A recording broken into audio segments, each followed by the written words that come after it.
think we got everything ready to go.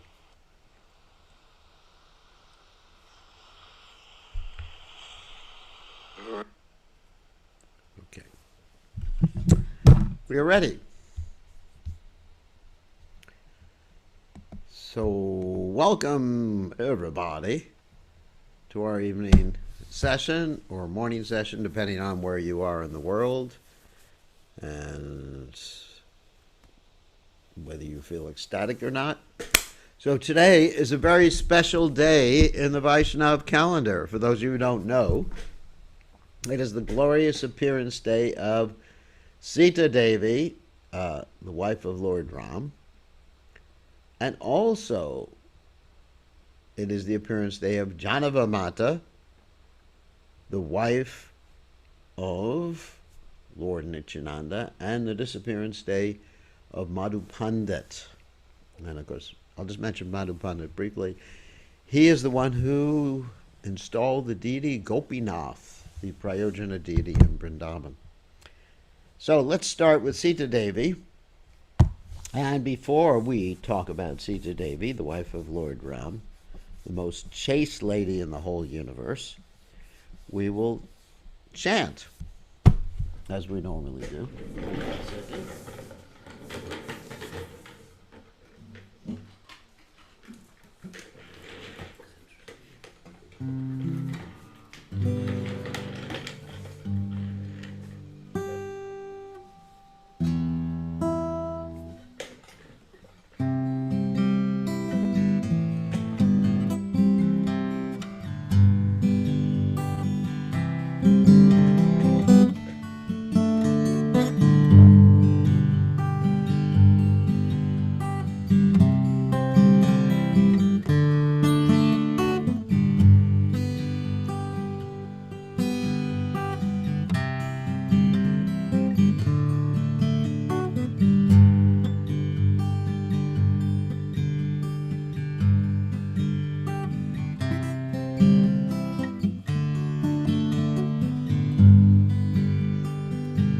Sitaram, Sitaram, Sitaram Jaya, Sitaram, Sitaram Jaya, Sitaram, Sitaram Jaya, Sitaram, Rakupati Raja Ram, Patita Pavana, Sitaram, Pati Raja Patita Pavana Sitaram, Shri Ram Jaya Ram Jaya Jaya Ram, Shri Ram Jaya Ram Jaya Jaya Ram, Shri Ram Jaya Ram Jaya Jaya Ram, Shri Ram Jaya Ram Jaya Jaya Ram, Hanuman, Hanuman, Hanuman, Hanuman, Hanuman, Hanuman, Hanuman, Sitaram, Sitaram, Sitaram Jaya, Sitaram, Sitaram Jaya, Sitaram, Sitaram Jaya, Sitaram, Sitaram, Sitaram, Sitaram Jaya, Sitaram, Pati Raja Ram, Patita Pavana Sitaram, Pati Raja Ram, Patita Pavana Sitaram, Shri Ram Jai Ram Jai Jai Ram, Shri Ram Jai Ram Jai Jai Ram, Shri Ram Jai Ram Jai Jai Ram, Shri Ram Jai Ram Jai Jai Ram, Hanuman, Hanuman, Hanuman, Hanuman.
Krishna, Hare Krishna, Krishna Krishna, Hare Hare, Hare Rama, Hare Rama, Rama Rama, Hare Hare, Sitaram, Sitaram, Sitaram Jaya, Sitaram, Sitaram Jaya, Sitaram, Sitaram Jaya, Sitaram, Raghupati Raghu Raja Ram, Patita Pavana, Sitaram, Raghupati Raghu Raja Ram, Patita Pavana, Sitaram, Shri Ram Jai Ram Jai Jai Ram, Shri Ram Jai Ram Jai Jai Ram, Shri Ram Jai Ram Jai Jai Ram, Shri Ram Jai Ram Jai Jai Ram.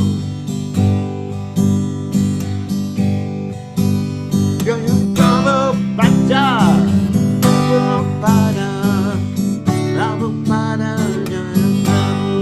Jaya Prabhupada, Prabhupada, Prabhupada, Jaya Prabhupada, Jaya Prabhupada, Jai Om Vishnupada, Paramahansa Paracharya, Ostutara Sitashi Shima, His Divine Grace.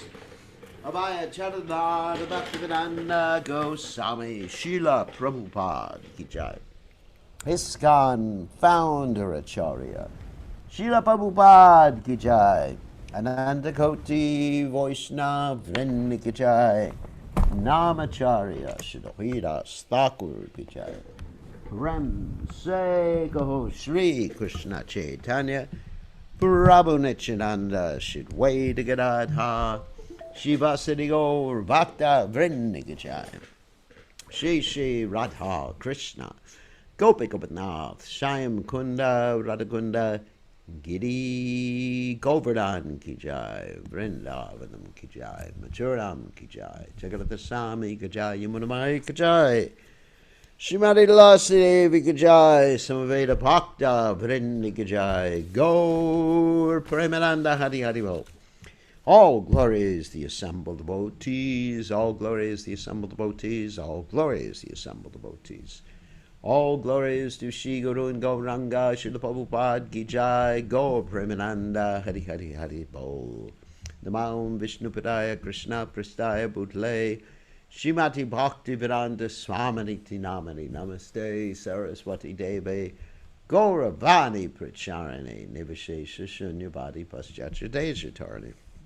Somagana Timiranda Shah, Gananjana Shalakaya, Chakshur Meditam Yena Tasmai Shigurve Namaha.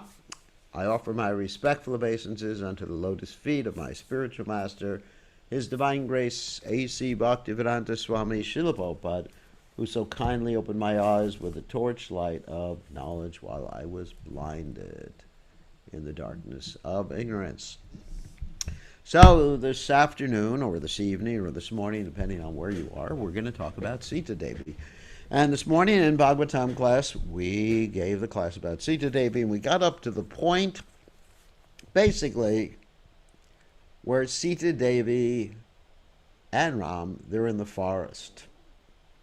And what happens is that Sitadevi gets kidnapped by Ravana because Marich has drawn Ram and Lakshman away from the ashram in the Dandakaranya forest.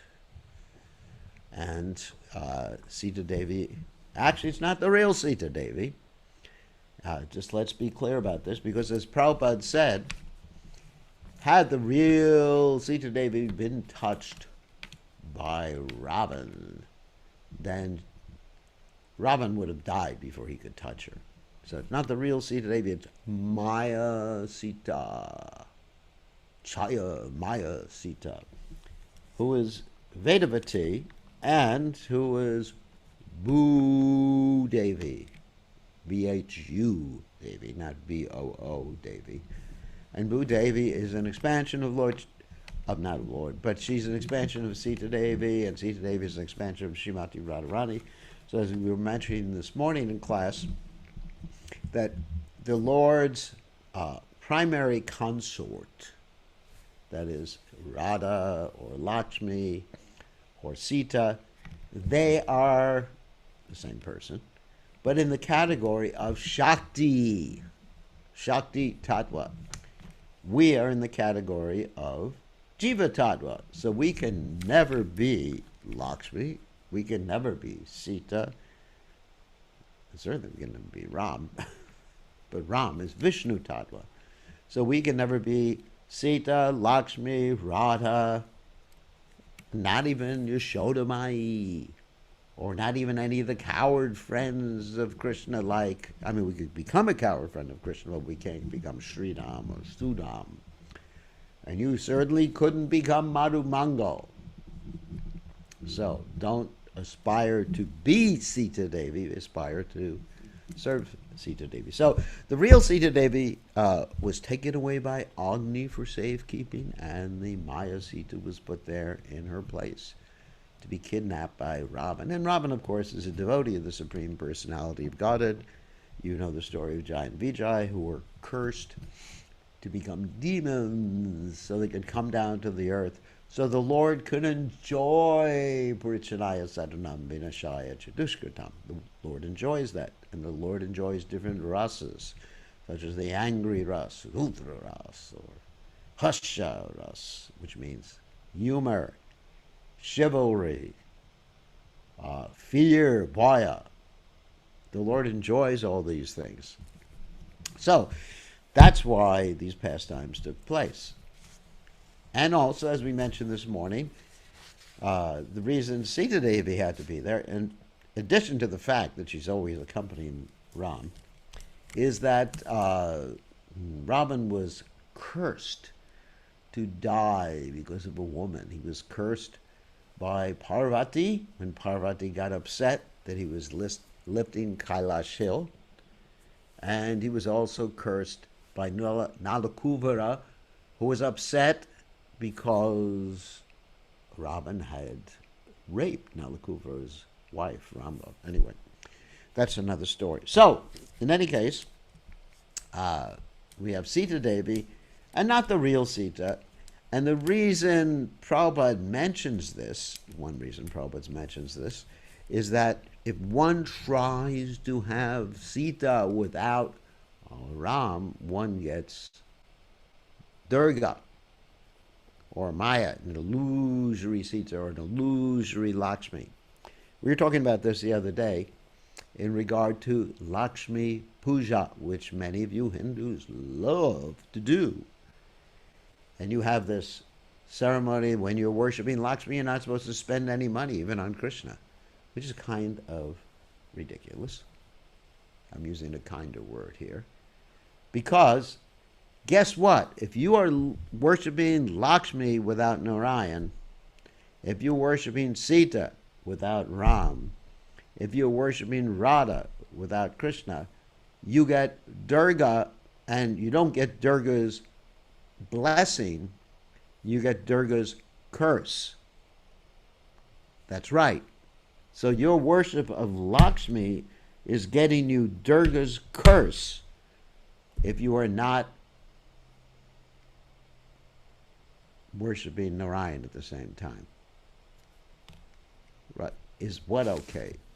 So I got some messages here.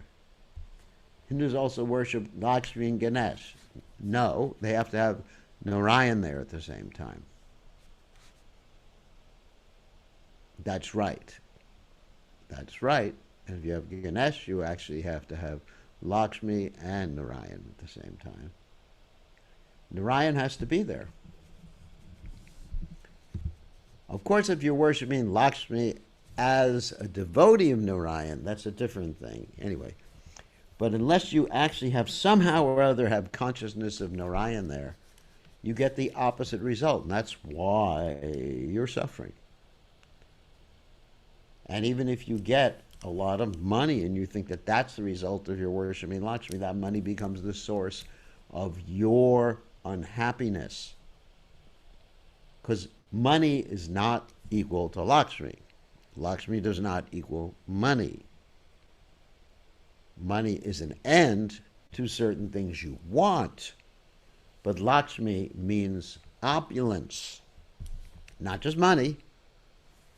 It means good health, family, all your needs being met, and ultimately the mercy of the Supreme Personality of Godhead, Krishna.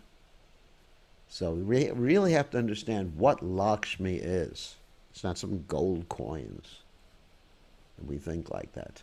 So anyway, this is one of the main purposes of this story, is to show that if you get, like Ravan, Lakshmi without Narayan, or you try for Lakshmi without Narayan, or you try for Sita without Ram, you get Durga, Adhyatmic, Adhibodic, and Adhidaivik miseries. No mention of money there. You may get money. That's right. You may get money. But money does not buy you happiness. Money may drown you, just like the story of that one Brahmin who had a lot of money and he wanted to cross a river and he was so attached to all his gold, he held on to his gold as he was crossing the river and he drowned. At least he had all of his gold, but he drowned.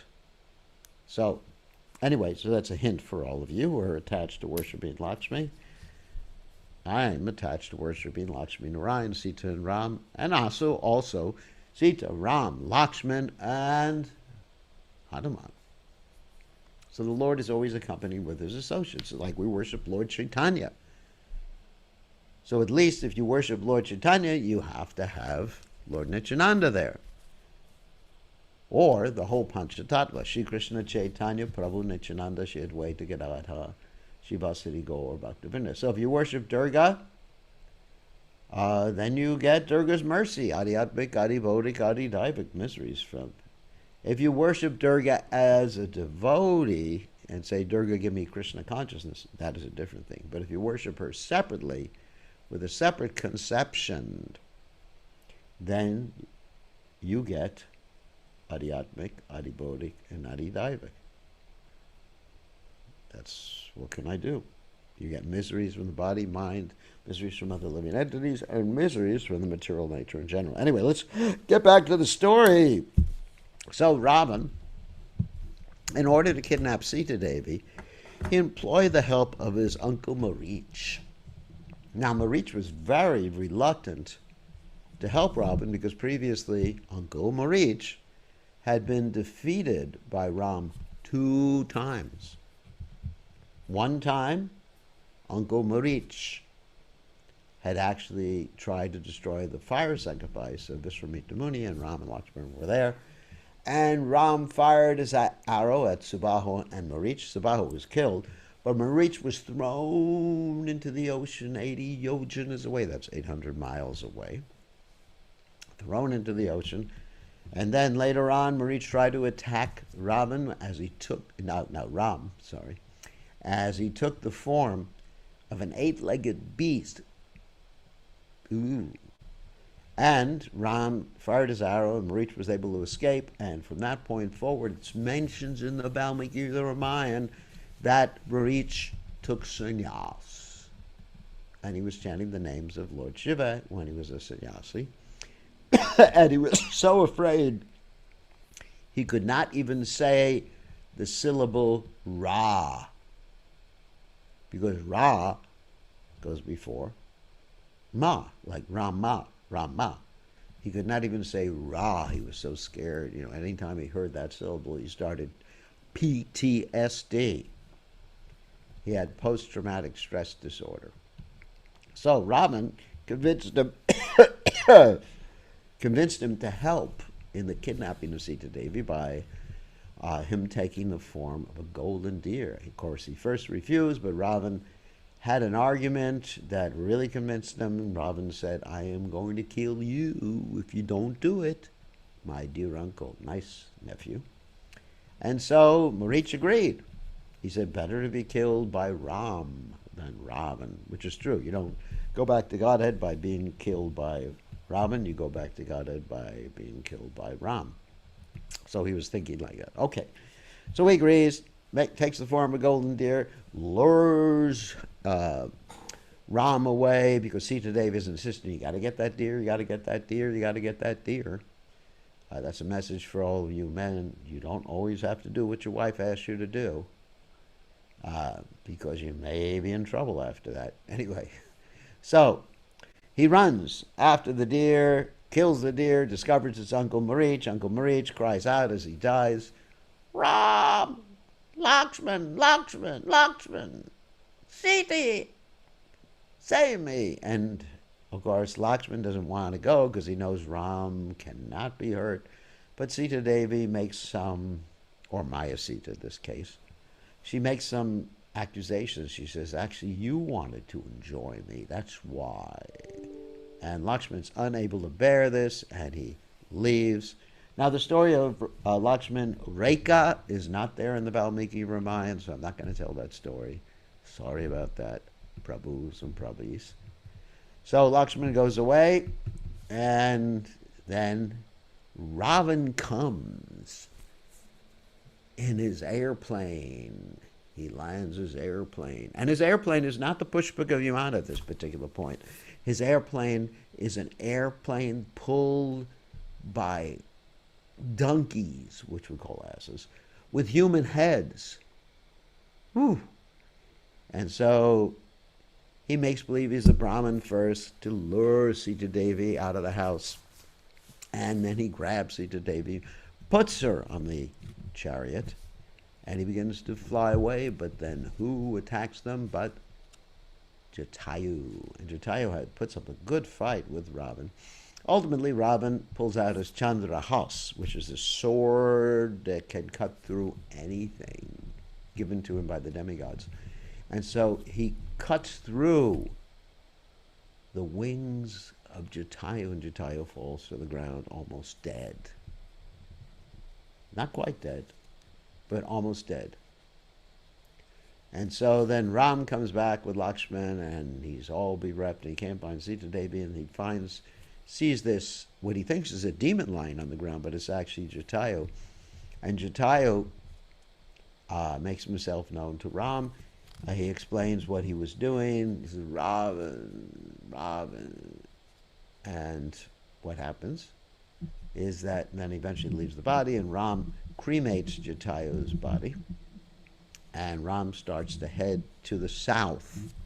Now, the reason he heads to the south is interesting. Not only did Jatayu point him out to the south, but it's described in the Valmiki Ramayana that all the deers and the animals, they're actually pointing to the south to help Ram.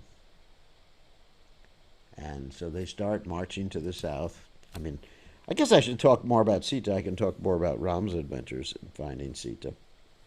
But anyway, so as they head to the south, I'll just be very quick about this. They run into Kabanda, who has 8 miles long arms, grabs Ram and Lakshman to take them for prasadam.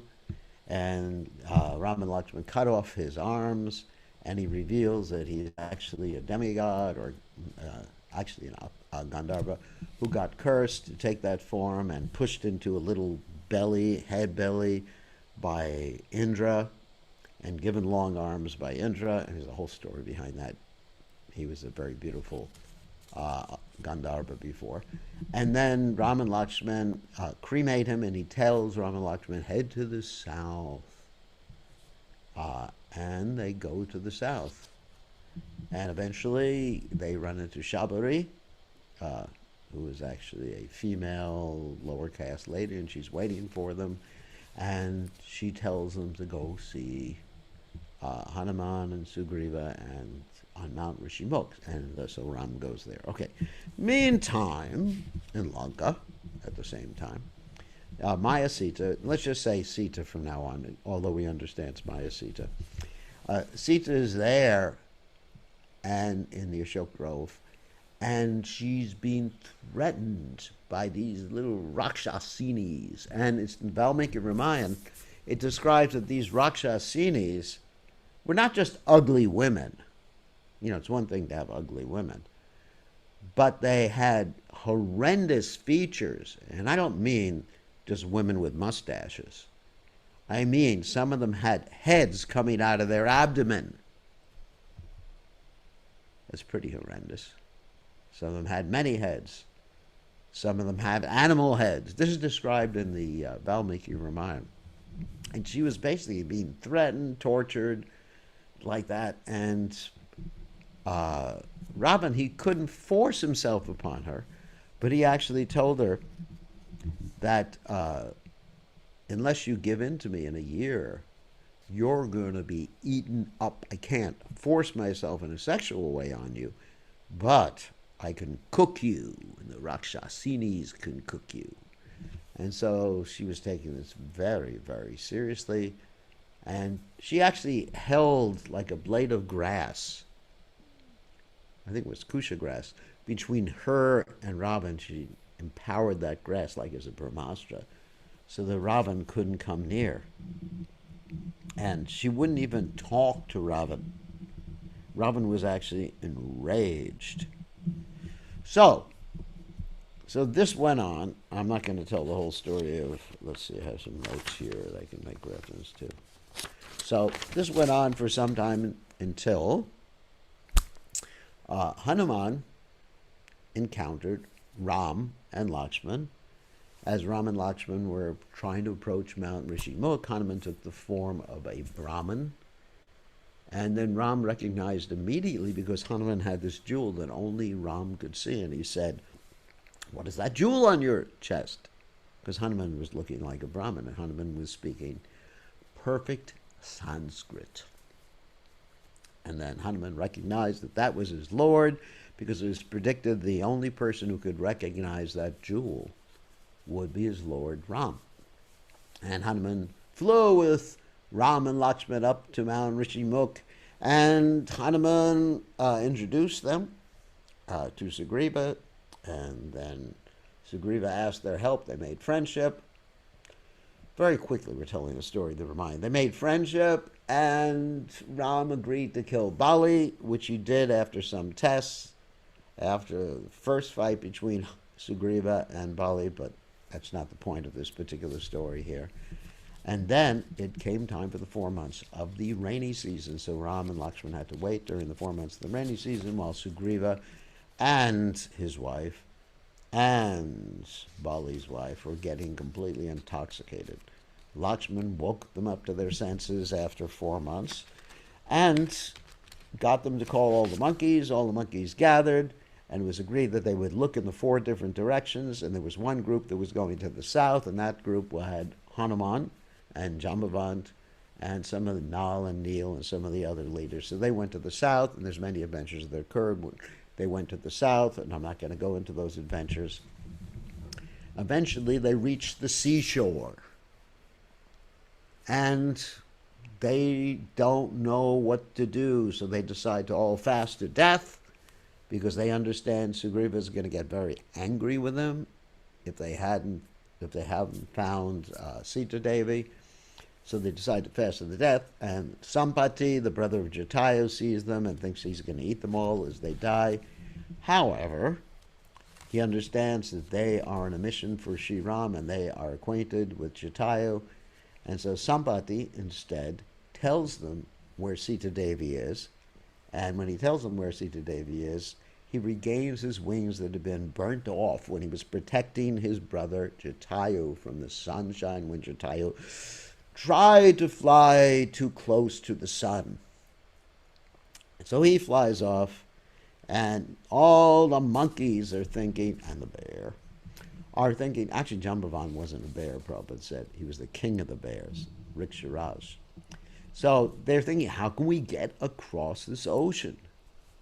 Finally, it's decided the only one who's capable of going across the ocean, which is 800 miles at that particular point, or 80 oceanas, is Hanuman, because he's the only one who's capable of going and coming. So Hanuman has to be reminded of his great powers.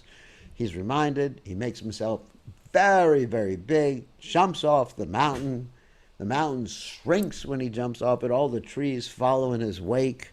And he flies off to Lanka, and of course he encounters some challenges on the way, like Mount Menaka, Mainaka,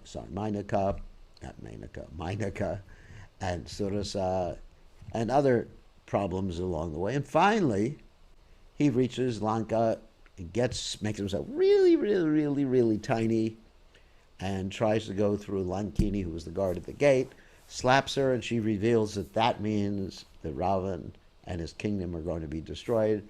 He enters and he tries to look for Sitadevi. And so I'm getting to the point of Sitadevi again.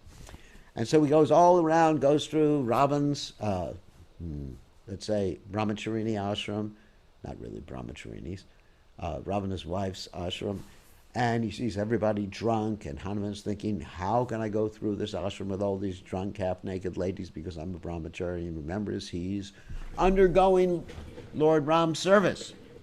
And then he sees in the center of that room Ravan with a beautiful, beautiful girl next to him, and he thinks, I've found Sitadevi. So he begins to kiss his tail, as monkeys do. And then he realizes this couldn't be Sita, because Sitadevi would never be on the same bed with Raman. Actually, it's Mandodari. And so he goes further to find Sitadevi. And to make a long story short, he finds her in the Ashok Grove. And she's surrounded by these Rakshasinis. He makes himself small, like a whatever. And he's in the tree listening to these Rakshasinis torture or attempt to torture Sitadevi. Even hears Ravan come up and make a plea to Sitadevi, and he just remains very quiet. And he's, at this point, he doesn't want to reveal himself to Sitadevi because he's afraid he's going to frighten Sitadevi. So he makes himself very small, and he's very small, and he begins to chant, Shri Ram Jai Ram Jaya Jaya Ram, Shri Ram Jai Ram Jaya Jaya Ram. And Sitadevi hears this, then he jumps down from the tree, and Sitadevi thinks that he's Ravan or he's a Rakshasa who's trying to cheat like this. And so Hanuman assures Sitadevi that he's actually Ramdut. Ramdut means a messenger from Lord Ram. And he assures her by telling her some stories that only Ram would know. And only Sita would know. You know, some very esoteric stories. Like the story of Indra's son, who attacked Sitadevi as a crow. So anyway, so then he shows her Ram's ring. And then when seeing Ram's ring, she understands he's actually Ramdut Hanuman. And Hanuman says to her, I will take you back to Ram, just hop on my shoulders. And she says, no way. There's several reasons why she refuses that. Imagine, she could have been rescued at that particular point. One reason is that she wanted Ram to be glorified. And what glorification would it be for her husband Ram if a monkey carried her back? You know, she wants Ram to save her. I mean, that's the whole point. Number two, she would never touch the body of a male, even a male monkey. And actually, Hanuman was not really a monkey. He was Kimpurusha, which means he had monkey characteristics, but he was a human being and so intelligent. Kimpurusha means, is it a person? Or is it a human being? Okay. And then the third reason is that Hanuman, she gives this reason, she said, if I was on your shoulders and you were fighting off these Rakshasas, and certainly they would see you carrying me off, I would probably fall from your shoulders, especially if you started to go really fast. You know, you can imagine being on the back of a jet plane, or on the wing, sorry, the back, whatever, the wing of a jet plane as it's going through the air, 800 miles or 600 miles an hour, and Hanuman was going faster. He could travel at the speed of the wind. So what happens is that he says, okay, I'm not going to take you back, but I'm going to test these Rakshasas. So he begins to destroy the Ashok Grove, destroys a temple, kills a lot of Ravana's soldiers and even some of Ravana's sons. Eventually is captured by Ravana's son Indrajit, because Indrajit uses the Brahma weapon. And Hanuman had actually gotten the benediction that he would only be kept by the Brahma weapon for a short period of time. And actually, if he had been tied by any other weapon after that, he would be free in any case. So anyway, he agrees to be captured. Then there's some discussion about what to do with them. Vibhishan wins out, and Hanuman is not killed, or they couldn't have killed Hanuman anyway, because he had control of the whole situation. And then they tried to light fire to Hanuman's tail. Hanuman sets the whole Lanka on fire. He's very worried that Sitadevi is burnt. And he looks down and he sees the whole Lanka is basically burnt, especially the armory, all the weapons of Ravana are burnt. And then he sees Sitadevi is safe, and he says goodbye to Sitadevi and flies back across the ocean to see Ram. And then anyway, so he flies back across the ocean to see Ram, informs Ram eventually after he gets back to Kishkinda. And Sugriva calls his whole army. They march to the south. They build a bridge across the ocean to Lanka. And they are fighting with Ravan. And to make a long story short, they win. Ravan is killed. Okay, we're just trying to tell the story of Sitadevi here. So we're not really trying to get too much into the whole Ramayana story, although we could do that. So Ravana is killed. Oh my God, it's already late. So Ravana is killed, and Lanka is liberated, Sita is liberated, and Ram tells Sugriva, call, and Vibhishan, call for Sitadevi, let her come. So Sitadevi, which we explained before is Maya Sita, she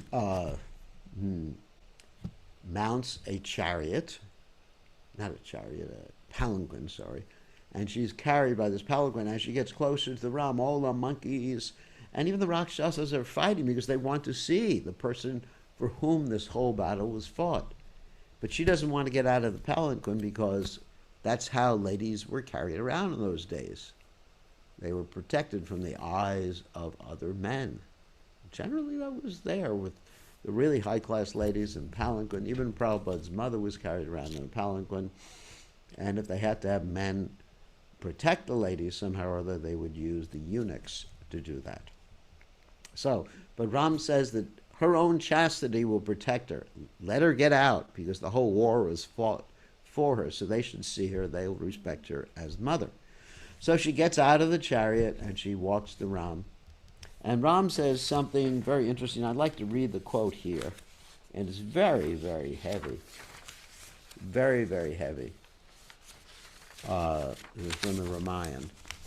And you may think this is the cruelest thing you've ever heard in your whole life. But remember, it's the Maya Sita he's talking to, not the real Sita. So this is pastime. He says to her, she sees him and she says, Arya Putra, means the son of the high-class people. That's a very wonderful name. She was overcome with emotion. And Ram tells Sita, good woman, you are now freed. He says it in a very dispassionate way. Good woman, you are now freed. As a matter of my duty, I came to rescue you. It is not because of my love for you. You have been with the Rakshasas for a year. I cannot accept you as my wife as before. You are now free. Go anywhere and live and like as you like. Can you imagine someone saying that to his wife after he rescues his wife and she's been held captive for a whole year? And he says, I just freed you because, this is my duty. Actually, it's no question of love. Just go anywhere you like, lady. Oh my God. This is like abuse. You'd call the police after this one. So, phew. What happened? Sita could hardly believe her ears. Oh, Maya Sita, of course. And she thought, if my husband doesn't want me, then what can I do? How shall I live? And she asks Lakshman, a different version of the story. One version is that Ram tells Lakshman to prepare a fire. Another story is that she asks Lakshman to prepare the fire.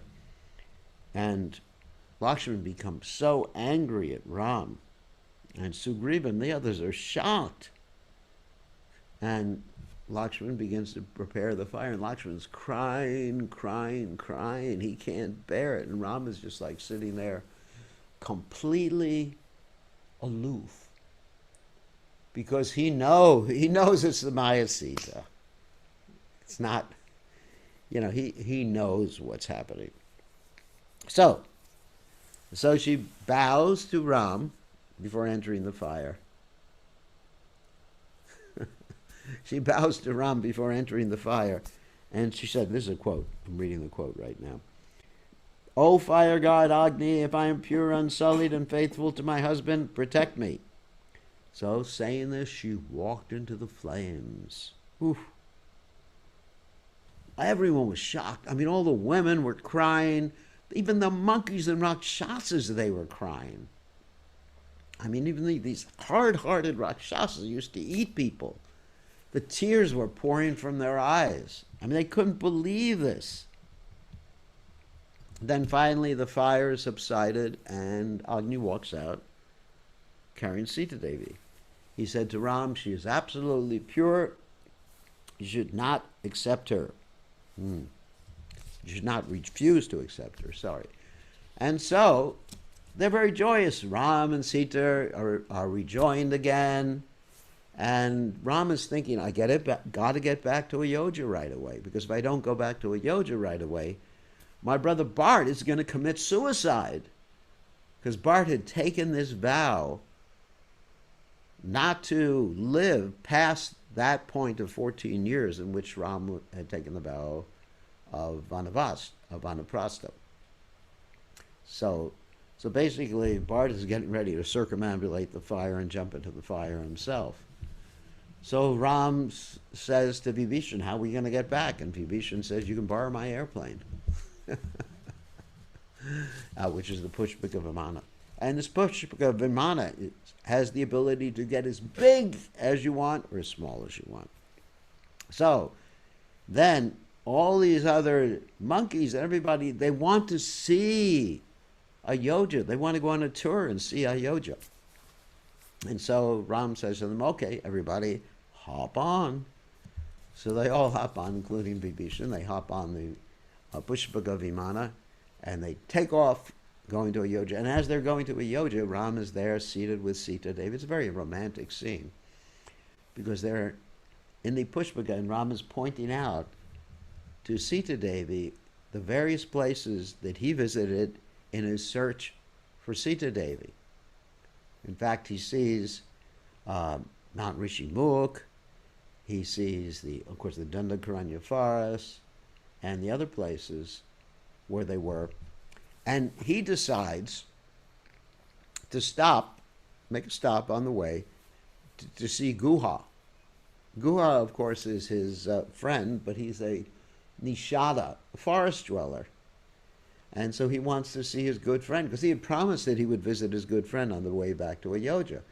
So in order to avoid Bart committing suicide, he instructs Hanuman to fly all the way to Ayodhya from the outskirts of the Ayodhya territory, which is where Guha is, and inform Bart he's coming so Bart doesn't commit suicide. And he flies and he tells Bart, Ram is coming, Ram is coming. And they're both waiting to see the airplane coming through the air. And they see the lights to the airplane, Diwali. They see the lights of the airplane. Jai Ram, Shri Ram, Sita Ram, Sita Ram, Jai Ram. So the plane lands and they have the coronation and everybody's happy. But there's no living forever after, because there is pain after some time. Because Ram and Sita are there as king and queen, but then Ram hears from a spy, because Ram has his spies. Not so he can control people, but so he can get feedback from people. A good king wants to hear how he's doing. Just like in the business world, you have assessments, right? So he wants to hear how he's doing so he can correct himself. So there's a washerman who's complaining. That's a Dobi wala, who's complaining. That's Hindi, Dobi wala. So there's a washerman who's complaining about his wife. He said, I'm not going to let my wife back. She spent the night, I guess with some friends. She wasn't even unchaste, but he just said, you're not coming back, to his wife. I'm not like that Ram who accepted his wife back after a year. Real low-class guy. And so he conveys this information to Ram. Ram wants to make sure it's happening. Ram dresses himself like an ordinary person, goes out to see if it's actually true, and he hears that people are talking. Thank God there wasn't the internet then. Because if there was the internet, it would have been an absolute disaster. So Ram's reputation is at stake here. And, reputation is very, very important if one wants to rule a kingdom, right? How can you rule a kingdom if you have bad reputation?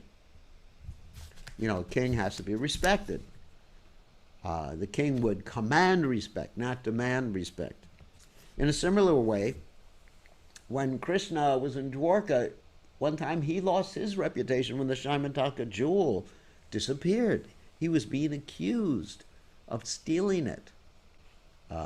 Whereas in actuality, it was taken, it was taken by Satyajit's brother. And Satyajit's brother got attacked by a tiger, and the tiger was attacked by Jambavan, and Jambavan took the jewel. Anyway, there's a whole other story. So Krishna had to clear his reputation. So Lord Ram was very concerned. My reputation, I won't be able to rule the kingdom. So what's more important? My happiness or my service to the kingdom? Because everyone in the kingdom is called like Praja. Praja means those who were born. Also, they're considered to be like the king's children. And just like one would protect one's children, that's natural. I hope so. Of course, there's some types of fish that try to eat their children, but that's another subject matter. So one would want to protect one's children. Ram wanted to protect the citizens, and he thought, I have to sacrifice my own happiness. So what he does is he doesn't tell Sita, I'm sending you away. He tells Lakshman, take Sitadevi for a ride in the forest and drop her off in the forest. And Lakshman is, oh my God. He's my brother, got to listen to him, but this is too much. Too much. He agrees to do it. Takes Sitadevi into the forest. Of course, he did pray to Ram. Later on, he would not take birth as Ram's younger brother anymore, and we see that in Krishna's pastimes and other pastimes, Lord Chaitanya's pastimes. He took birth as the older brother. So he drops her off in the forest, and he falls to the ground. I mean, he can't bear it. He's rolling on the ground. He's crying. And she was just thinking, we're going for a ride in the forest, just before she gives birth. She's thinking, well, I'm going to go for a ride, and my brother-in-law is actually taking me for a ride, which is all right. And he says, you're getting out here. What do you mean, I'm getting out here? She says, and he says, Ram said, you're getting out. And she says, all right. And he drops her off right outside the ashram of Valmiki Muni.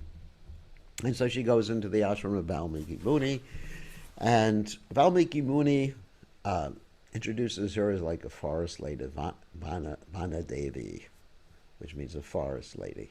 So he introduces her like that because he doesn't want to tell the brahmacharis who she is.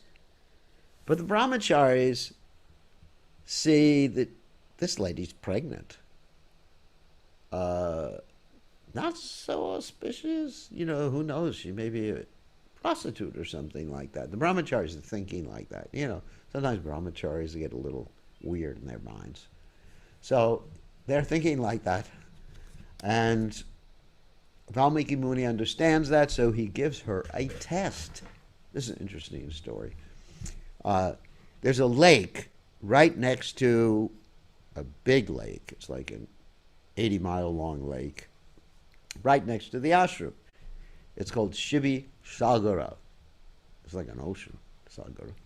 Anyway, and because once upon a time there was a little pigeon, little, not that little, but he was a pigeon, or she was a pigeon, or they both were, he and she were pigeons. So there was a man and a pigeon and his pigeon wife. Kapota, a kapoti in Sanskrit. So there was two pigeons. They were married. And the second pigeon, the lady pigeon, came back late from catching worms one day. And the male pigeon said, "You're late. You're not chaste." And she said, "I never heard of a pigeon being chaste." Like Prabhupada said, sometimes pigeons can have sex life 50 times a day or more. So anyway, and he said, the male pigeon, Uvacha, said, "Yes, but we are in an ashram, and in an ashram, pigeons are chaste to their husbands. And are you chaste?" And she says, "I am." And he says, "Prove it." And she says, "I will prove it by my chastity. I will fly over this whole lake, and I won't get wet." It's 80-mile-long lake. No pigeon is capable of that. Impossible. So this pigeon, pigeoness, pigeonita, however you say it, begins to fly over this lake. And she starts to fall down close to the water, and she begins to pray to the demigods. Very pious pigeon. And the demigod of the wind, Vayu, helps her. Whew! She flies over the lake and doesn't get wet. And the male pigeon accepts her back, and they live happily ever after in their pigeon lives. So that's the reason the lake is called Shivi Sagara. So Valmiki Muni says, "All right, Sitadevi, or Vanadevi, you have to do the same thing." And, ladies don't normally fly, as far as I know. And she does the same thing without getting wet. And she proves to the brahmacharis, wow, she's definitely chaste. It's almost like that story in Vrindavan where to prove that the most chaste lady in Vrindavan has to walk across the Jamuna River on a bridge of Krishna's hair, carrying a water pot with 1,000 holes in it and not having any of the water escape. And the only person to do that is, guess what? Srimati Radharani. So Srimati Radharani passes the test of being the most chaste lady in Vrindavan, even though Kutila tried it before and she fell flat on her face and almost drowned in the Jamuna. They had to save her. So lifeguard had to go out and rescue Jatila because she fell on her face. So, anyway, so Sitadevi proves that, and she eventually gives birth to two twins. And those twins are Lava and Kush. And Lava and Kush grow up hearing from Valmiki Muni. Valmiki Muni, as we've mentioned before in our story in the Ramayana, has realized in his heart the pastimes of Lord Ram from chanting Ram's name. In the same way, if you chant Krishna's name, Nama, Guna, Rupa, Leela, what's revealed to you? Of course, the name, Krishna. No, Hare Krishna, like that. Then, the qualities of Krishna are revealed to you. Oh, Krishna is all merciful. Dhirodata, Dhirodata, Dhira Prashanta, Dhira Lalita. And if you don't know what that means, read the Nectar of Devotion. So that's revealed to you. And then Rupa, the form of Krishna, appears before you. And you see the beautiful Tribhanga, threefold bending form of Krishna playing a flute. Then, after that, the Leela of Krishna is revealed. Everything's in the name. So Valmiki Muni had achieved that by chanting in the beginning Mara Mara Mara, which became Ram Ram Ram Ram Ram, and everything was revealed to him. Okay. So she's in the ashram, and Valmiki Muni is composing the Ramayana poetry, beautiful poetry, world's largest epic poem. And he's reciting this Ramayana to Lava and Kush. And Lava and Kush, the sons of Lord Ram, they hear this and they memorize it, because people are very intelligent there, especially if you're Lord Ram's son. You got to be bright. You got to have a 4.0 average in your university years if you're the sons of Lord Ram. You don't have to worry about anything. Who's your father? Oh, but they didn't know it was Lord Ram was their father. They thought, we don't know our father. Vanadevi is our mother. So they become like wandering minstrels, and they go out and they chant the glories of Lord Ram, and then they go to Ayodhya one day, because the ashram of Valmiki Muni is right on the border of Ayodhya. So they go into the city of Ayodhya, and they start chanting about Ram's pastimes and dancing, playing on the sitar or whatever instruments they play, certainly not the guitar. And it's reported to Ram, and so they are entertaining, they're invited to entertain Ram with the story of the Ramayana. And so they're entertaining Ram up to the point where Sitadevi is actually banished. And so they ask, what happens at that point? And then Ram understands at that point that these are his sons. And then there's some arrangement. Valmiki Muni appears and he says, you should accept Sitadevi back. And Ram says, I will accept Sitadevi back only if she can come before me and attest that she's been chaste. I mean, this is really something really cruel from one perspective. Only if she's been chaste. So this is after so many years. It's actually thousands, tens of thousands of years, because people lived longer in those days. It's not just like 2 years, 2 days, she goes on a Christmas vacation and then comes back to Ram. This is after 10,000 years, several tens of thousands of years. And Ram, in the meantime, has been performing sacrifices because he doesn't have Sitadevi there. He's never gets married again because he's taken a vow, Ekapatni Vrata, one wife, one life. And he's doing these sacrifices with a deity of Sitadevi, a golden deity of Sitadevi, besides him. So, anyway, she comes into the assembly and they say, are you going to attest to the fact that you've never thought of anyone else other than Ram? And she's had it. At this point, she's fried. This is abusive to Sitadevi. And she says, I'm finished with this world. I don't want any more to do with this world. And she said, if I have never thought of anyone else, if I have always been chaste to Lord Ram, Mother, Earth Goddess,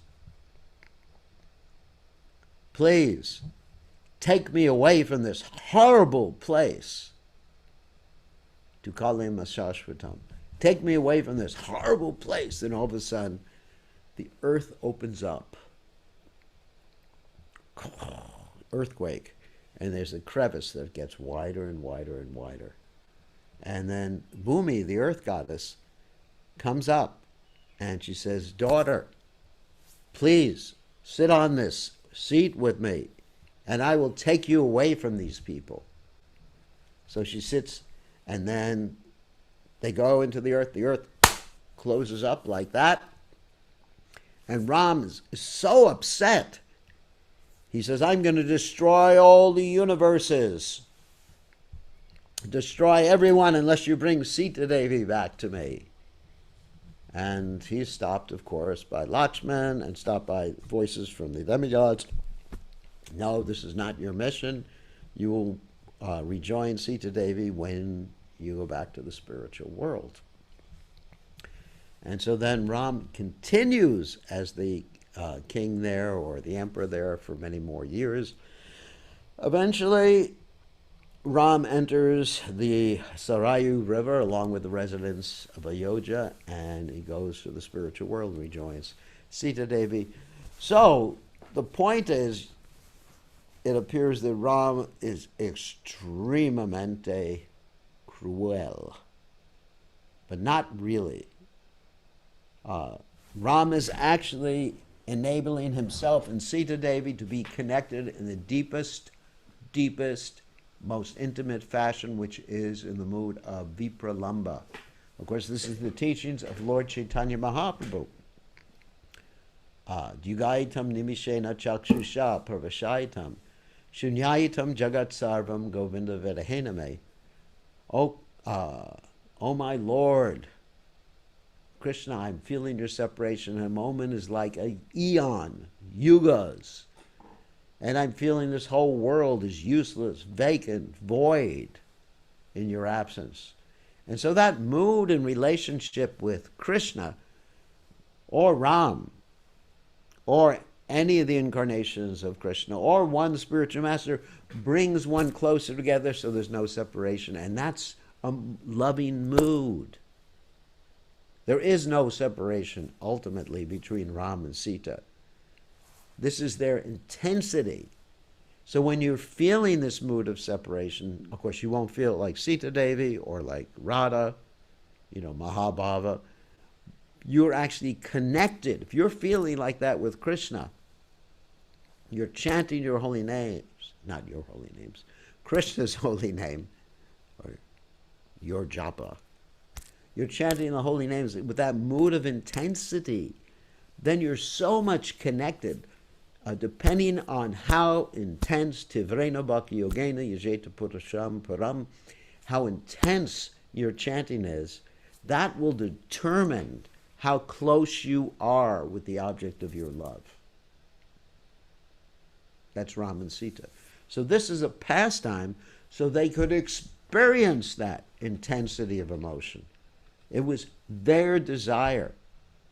And you see this similar type of pastime in the pastimes of Lord Chaitanya and in the pastimes of Krishna. Krishna left Vrindavan when he was 16. Some acharyas say 12, but 16. Prabhupada said 16, so let's take it as 16. And the gopis, they were very young and left to lament their whole existence for over 100 years, feeling Krishna's separation. And so in the pastimes of Lord Chaitanya, you have Vishnu Priya, Lord Chaitanya's wife, and Lord Chaitanya took sannyas when she was 16 years of age. And he left his loving mother and his loving wife, who was the goddess of fortune, Sita. Actually, Vishnu Priya is non-different from Sita Devi. And so he left them like that. And she worshipped the deity of Lord Chaitanya Mahaprabhu, eating, some people say 1 grain of rice for each Hare Krishna. Some people say 1 grain of rice for each round. I say 1 grain of rice for each Hare Krishna. And that's what she ate, just feeling this mood of separation. But these are not the activities of ordinary persons in this world. Ordinary persons in this world, they are separated, and it's cruel, and when they're together, they're arguing with each other and yelling at each other. Not always, of course. But with Ram and Sita Devi and Radha and Krishna and Lord Chaitanya and Vishnu Priya and even Lakshmi Priya. Lakshmi Priya, Lord Chaitanya's first wife, left this world feeling separation from Chaitanya Mahaprabhu, even though he was gone for a short time. He just went to do some preaching in East Bengal. And then she left being bitten by the snake bite of separation. The separation took the form of a snake. So these are the Lord's pastimes. We don't imitate the Lord's pastimes. But at the same time, we can feel really pained, because that pain is actually a spiritual emotion. Like I could say about Lord Ram's leaving Sita like that, or sending Sitadevi away. I don't like that pastime. I understand philosophically the meaning of that pastime, but it's not that I have to like it, and that not liking it is not blasphemous. That not liking it is my bhav. You understand? Because I'm not. Well, I may be angry at Ram. So, can't say I'm not angry. I am angry at Ram for sending Sita Devi away. But that's bhav. I still love Ram, I love Sita, and I understand philosophically on one level. On another level, there's the emotions there. So, but there's something happening beyond the realm of our understanding in this material world. The relationship between Ram and Sita. They're always together, never separated. Radha and Krishna are never separated. And Lord Chaitanya and Vishnu Priya, Lakshmi Priya are never separated. Try to remember that. So, anyway, so today is Sita Devi's appearance day. We did not get a chance to talk about anyone else. Oh my God. We didn't get a chance to talk about Janava Mata. Okay, so Janava Mata, very quickly, she's the wife of Lord Nityananda. She was a great acharya in our sampradaya. She performed the Ketari ceremony, in which was the first major Gaur Purnima celebration, installed the deities, preached to all the other Vaishnavas like Narottama Das Thakur, Srinivas Acharya, and Shaimananda. And I just want to read one statement that Bhaktivinoda Thakur made in relationship to Janava Mata, great Acharya, and then we'll end class. We're not going to have time for questions. Srila Bhaktivinoda Thakur in his Kalyana Kalpataru has prayed as follows to the lotus feet of Janava Mata.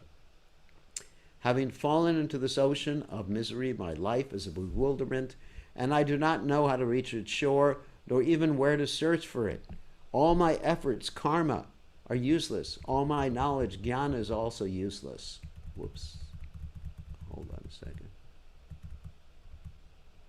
As are mysticism, yoga, austerity, religious penance, and mundane piety. None of these processes have any power to rescue me. I am weak, helpless. I do not know how to swim across this ocean of ignorance. Who will deliver me from this dangerous predicament? Within this dangerous ocean of material existence, I see crocodiles of sense gratification.